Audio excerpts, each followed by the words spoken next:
되기는 어려운데 전문직이면서 연봉도 괜찮아요. 근데 사람들이 가장 때려치고 싶어하는 직업 뭔지 아세요? 놀랍게도 간호사입니다. 실제로 메디컬 쪽으로 편입을 하고 싶어 하시는 분들 중에 많은 비중을 차지하는 비율이 현역 간호사이십니다. 왜일까요? 3교대 근무, 병원에서 환자들과 의사들 사이에서 받는 극심한 스트레스, 간호사라는 직업이 한국에서 3D 직종이라고 불리는 이유입니다. 정말 어렵게 간호사가 됐는데 언제까지 이렇게 일해야지 라는 회의감이 든다면 오늘 이 영상이 그 회의감을 해결해 드릴 겁니다. 오늘 영상에서는 더 나은 워라밸을 위해서 조금이라도 더 젊을 때 진로를 정하실 수 있는 두 가지 길에 대한 제안을 드리려고 합니다. 과연 어떤 길이 더 나에게 맞을지 각 직무의 특징, 연봉, 자격 조건까지 오늘 영상에서 정리해 드릴 테니까 간호사에 관심이 있거나 현직 간호사라면 영상 꼭 끝까지 집중해서 시청해 주세요.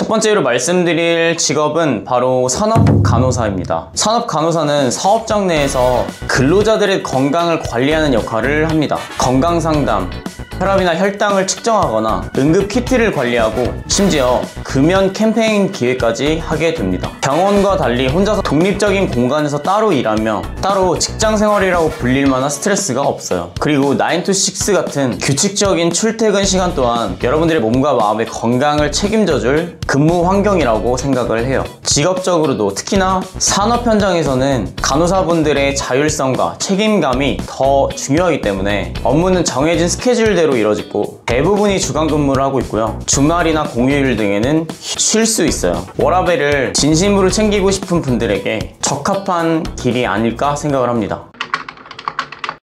산업간호사는 법적으로 보건관리자 자격 조건 중 하나로 인정받습니다. 채용 형태는 회사마다 다르지만 정규직 비율도 점점점 늘어나는 추세입니다. 다만 대부분의 기업은 임상 경력자를 선호하고 응급 대응 능력이나 컴퓨터 활용 능력, 문서에 대한 부분들도 중요하게 여기는 편이에요. 현장에서 산업간호사를 하시는 분들이 가장 어려움을 느끼는 업무 중에 하나를 꼽자고 하면 페이퍼워크라고 합니다. 그래서 만약 간호사시라면 추가적으로 몇 가지의 자격증을 추천드리는데요. 실무적으로 산업 환경에서의 관리 능력을 입증할 수 있는 위생관리사 자격증입니다. 전문대 졸업 후 산업 관련 실무 2년이 있거나 관련 학과 4년제 학사학위를 보유해야 하는데요. 간호사시라면 간호대를 나오셨을 가능성이 높으니까 타전공 제도를 활용하시면 48학점만 학점은행제를 활용해서 일하시면서 편하게 온라인으로 이수하시면 응시 자격이 주어집니다. 그리고 실무에서 페이퍼워크가 중요하다고 제가 말씀을 드렸는데요. 그만큼 컴활 등의 자격증이 추가로 있으시면 훨씬 더 도움이 되는데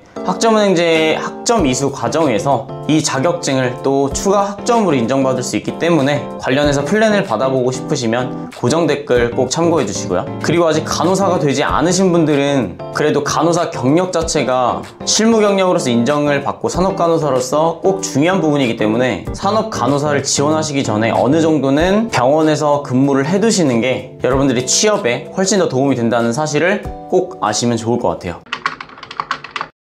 이제 다음으로 시선을 미국 쪽으로 좀 돌려볼까요? 미국 간호사의 가장 큰 장점은 바로 근무 환경과 높은 연봉, 그리고 분업화와 안정성 등입니다. 주 3일 근무를 한다고 알려져 있고요. 12시간의 스케줄 고정 근무를 하고 나머지 3일은 쉰다고 하네요. 연봉과 베네핏도 한국보다 훨씬 더 높은 걸로 알려져 있고요. 간호사는 간호만, 물품 담당은 물품만, 청소는 청소하시는 분이 따로 해주는 것처럼 분업화가 아주 명확히 되어 있다고 합니다. 모든 직무가 전문화되어 있고 간호사의 권위와 존중도 한국보다는 사회적으로 훨씬 높은 편입니다. 하지만 준비 과정이 쉽지는 않은데요. 영어 시험, 미국 간호사 면허, 이민 수속 약 2년에서 3년 정도의 준비 기간이 최소 필요하다고 하네요. 하지만 그만큼 얻는 워라밸과 수익, 삶의 질은 확실히 다르다는 평가입니다.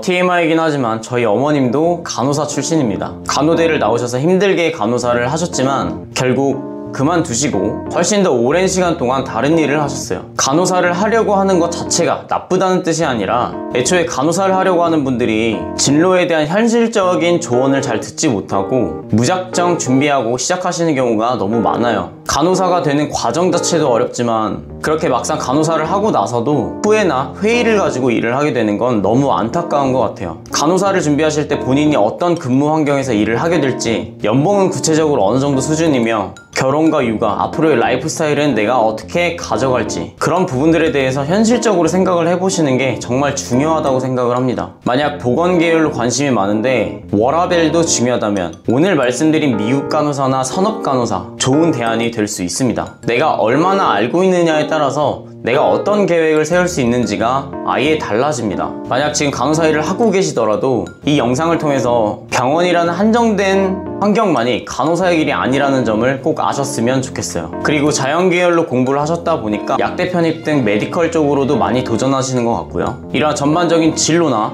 방향에 대해서 궁금하시다면 고정 댓글 참고해 주시고요. 제가 이 학습 플래너를 하는 사명은 사람들이 보다 나은 삶을 살 수 있도록 돕는 것입니다. 오늘 이 영상도 그에 부합하는 영상 내용이었으면 하고 바라고요. 오늘 영상은 여기까지 하도록 하겠습니다. 감사합니다. 학점코치 왕선생이었습니다.